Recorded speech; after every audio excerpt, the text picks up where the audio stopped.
You'll be forced to express your opinions on the internet by popular demand. What?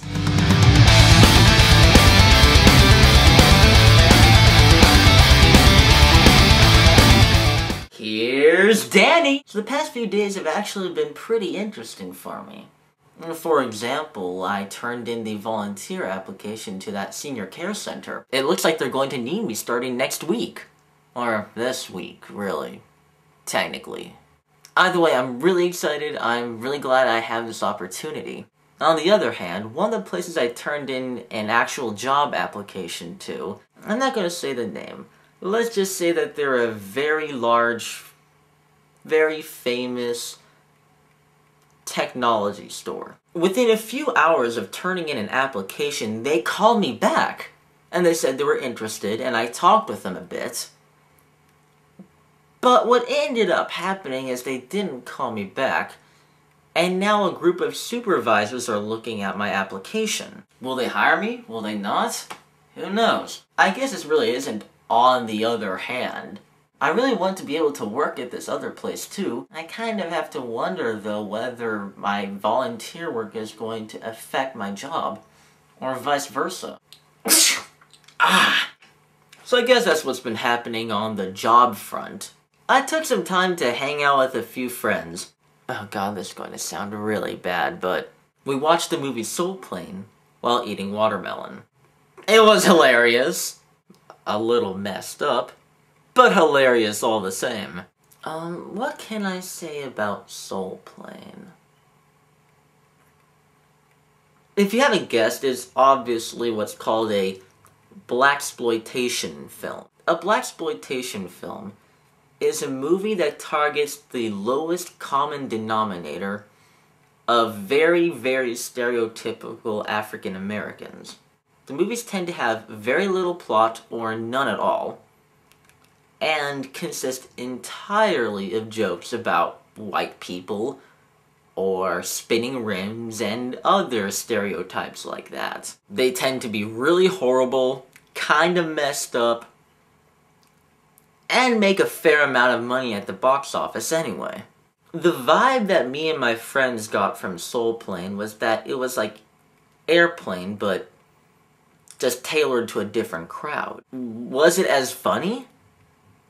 In a way, there were some funny jokes. I mean, we weren't part of the target audience, but we were still entertained.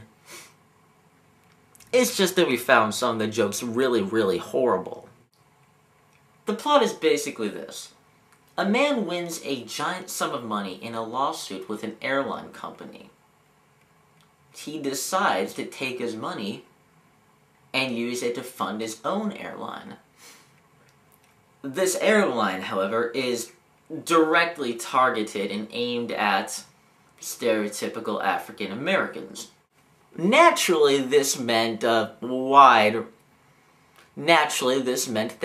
all their airplanes had hydraulics and spinning rims. The rest of the movie is basically a bunch of stupid jokes and a bunch of really, really tiny side plots.